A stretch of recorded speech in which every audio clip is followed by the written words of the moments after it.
আলু বাংলাদেশের একটি গুরুত্বপূর্ণ ফসল, কিন্তু অনেক সময় আমরা দেখেছি অতিরিক্ত রাসায়নিক সার ব্যবহারে জমির উর্বরতা কমে যায়, আলুর গুণগত মান ও নষ্ট হয়। ঠিক এখনই সময় ভার্মিকম্পোস্ট হতে পারে এক অসাধারণ সমাধান। ভার্মিকম্পোস্ট হচ্ছে কেঁচোর মাধ্যমে তৈরি এক প্রাকৃতিক জৈব সার। এই সার শুধু গাছের পুষ্টি যোগায় না, মাটির প্রাণ ও ফিরিয়ে আনে। আলুর জমিতে ভার্মিকম্পোস্ট ব্যবহারে সবচেয়ে বড় উপকার হলো 1 নম্বর, মাটির জৈব পদার্থের পরিমাণ বাড়ে। 2 নম্বর, মাটির গঠন উন্নত করে। 3 নম্বর, মাটির পানি ধরে রাখার ক্ষমতা বাড়ে।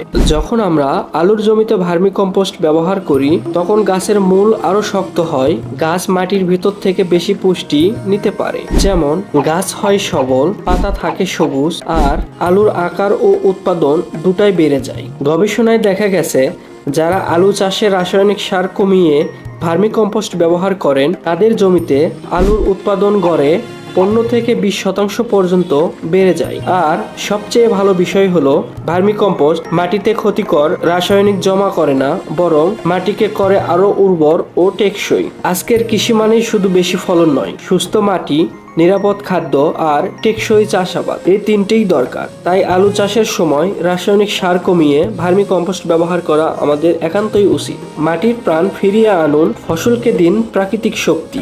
আজ থেকে আলুর জমিতে ব্যবহার করুন ভার্মিকম্পোস্ট। আপনার ফসল হোক স্বাস্থ্যকর, আপনার জমি হোক টেকসই।